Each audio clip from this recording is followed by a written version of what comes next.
ولسمشر غني د ټاپي پروژې او نور نویو اقدامونو په اړه چا سره غږېدلی او څه ورسره ویلي دي په دې ویډیو کې به پرې پوه شئ. د ویډیو تر اخره زموږ سره اوسئ.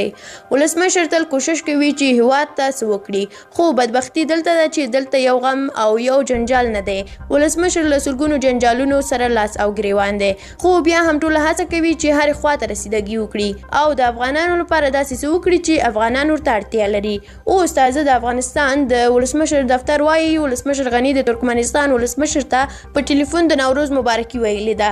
ولسمشر ویلي افغانستان د ټاپي پروژې لپاره ټول ترتیبات نیولي او د اورګاډي پټلۍ او د برېښنا د ترانزیت په برخه کې هم همکارۍ ته چمتو دی.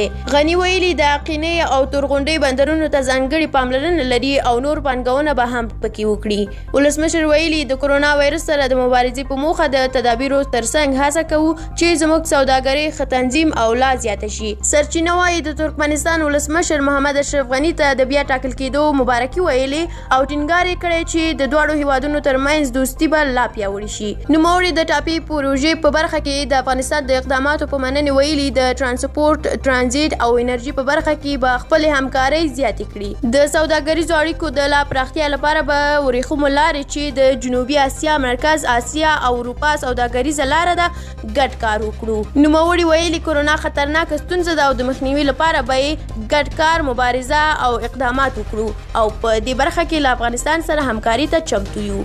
قدرمنو لیدونکو، مننه چې ویډیو مو تر پایه ولیدله. که ویډیو مو خوښه شوې وي نو لایک یې کړئ. که غواړئ همداسې نور ویډیوګانې هم وګورئ نو زموږ یوټیوب چینل در سره سبسکرایب کړئ. تر بلې ویډیو الله مو مل شه.